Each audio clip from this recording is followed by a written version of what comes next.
और लखीमपुर जैसा हमारा जिला जहां कितना संघर्ष हुआ और भारतीय जनता पार्टी ने तो अन्याय का प्रतीक बना दिया था। वो थार जो अन्याय और अत्याचार की प्रतीक बन गई थी। हम लोगों ने जो परिणाम देखा, परिणाम दूसरा निकला। जो थार से किसानों की जान गई, जिस दिन वो घटना हुई थी मुझे याद है, हमारे सामने एक बहुत बड़े जर्नलिस्ट बैठे थे। जिस समय मुझे सूचना मिली कि थार चढ़ा दी गई है किसानों पर, रौंद दिया है उससे किसानों को, उन पत्रकार को नहीं पता था। हमारे मोबाइल पे जब मैसेज आया मैंने तुरंत फोन किया, और जब फोन किया मैंने तो अपने पार्टी के लोगों से बात की। अनुराग पटेल थे, उससे बात हुई। उन्होंने कहा कि मैंने पूछा कि वहां पर कोई अपना कार्यकर्ता है, तो एक सिख कार्यकर्ता से बात हुई। मैंने कहा जो मदद कर सकते हो हमें और आप लोगों को मदद करनी चाहिए। उन्होंने कहा कि हम लोग सब मदद में लगे हैं, और जो हॉस्पिटल गए हैं उनके पास भी हम लोग मदद करने पहुंच रहे हैं। हालांकि तेजेंद्र बिर्क नहीं आ पाए।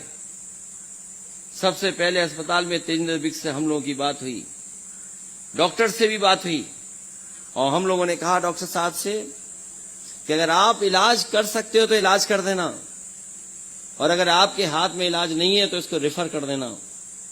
और रेफर हुआ, और हमें खुशी इस बात की कि मेदांता जैसे बड़े अस्पताल में इलाज हुआ, आज वो स्वस्थ है, उसकी जान नहीं गई, लेकिन हमने कई किसान खोए। जो किसान हमारे चले गए, जो आंदोलन में थे, क्या आप को लगता है कि सरकार को कोई परवाह रही होगी? ये सरकार ऐसी है जिसको कोई परवाह नहीं है। थार से किसान कुचल दिए, कोई परवाह नहीं उनको। 700 से ज्यादा किसान आंदोलन में जान दे दिए, उनकी जान चली गई। बताओ सरकार पर कोई फर्क पड़ा हो तो बता दो हमें। 700 से ज्यादा किसानों की जान चली गई, लेकिन सरकार को कोई परवाह नहीं। बस आए, उन्होंने कहा कि हमसे गलती हो गई, हमें ऐसे कानून नहीं लाने चाहिए थे, इन कानूनों को हम नहीं समझा पाए, जिसकी वजह से हमारे किसान हमारे खिलाफ खड़े हैं। काले कानून वापस हो गए। काले कानून केवल इसलिए वापस नहीं हुए कि जान चली गई, वो इसलिए भी वापस हुए क्योंकि बीजेपी के लोगों को पता था कि उत्तर प्रदेश और पंजाब और अन्य प्रदेशों में चुनाव है, और अगर ये काले कानून वापस नहीं हुए तो पूरे के पूरे किसान उनके खिलाफ खड़े हो जाएंगे और मतदान कर देंगे। इसीलिए उन्होंने काले कानून वापस ले लिए। क्या आपको लगता है काले कानून वापस होने के बाद उनकी नीयत साफ हो गई होगी? या हमारे किसानों को यहां जितने बैठे लोग हैं सब पे खेत होंगे, सबने गेहूं पैदा किया होगा। बताओ आपका किसी का गेहूं सरकार ने खरीदा हो तो हमें बता दो आप। यहां जितने बैठे लोग हैं, और मुझे नहीं लगता कि सरकारी खरीद का जो लक्ष्य था उस लक्ष्य तक भी पहुंच पाई हो सरकार, तो बता दो। जो काले कानून से वो चाहते थे वो कानून नहीं लाए, लेकिन सरकार ने लाइसेंस दे दिया। और आप जानकारी कर लेना, जिन कंपनियों के लिए वो काले कानून लाए गए थे, उन्हीं कंपनियों ने आपका पूरा का पूरा गेहूं खरीद लिया। केवल लखीमपुर का नहीं, पूरे उत्तर प्रदेश का गेहूं पहुंच गया उन्हीं के पास।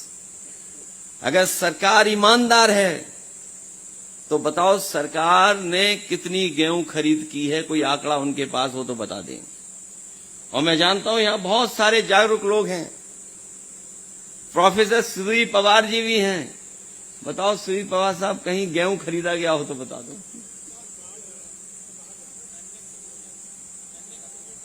जाने किससे खरीद लिया गया? और ये बात बड़े जिम्मेदारी के साथ कह रहा हूं, जिनके लिए वो काले कानून लाए जा रहे थे, उन्हीं बड़े उद्योगपतियों ने सब गेहूं खरीद लिया। हमारे लोग सोचते होंगे हमें क्या फर्क पड़ता है, हमें तो जो बाजार भाव था पहले से ज्यादा मिल गया। लेकिन हाँ, सवाल यह है कि अगर सरकार चाहती तो हमारे किसानों को मुनाफा मिल सकता था, ज्यादा एमएसपी पे खरीदा जा सकता था। लेकिन उन्होंने मुनाफे के लिए और कारोबार के लिए प्राइवेट बड़े बड़े उद्योगपतियों को लाइसेंस देकर के पूरे उत्तर प्रदेश का गेहूं खरीदवा दिया। और जब वो खरीद लिए हैं, हालांकि बाबा रामदेव जी का गेहूं तो आटा नहीं चल पा रहा है, वो अपना जब से क्षेत्र बदले हैं, मुझे नहीं लगता उनके बाजार में कितना शेयर होगा उनके आटे का। लेकिन जो और कंपनियां हैं उनके आटे का शेयर बढ़ता चला जा रहा है। इधर आटा खाने वाले लोगों की संख्या बढ़ गई है, जो पैकेट का आटा खा रहे हैं।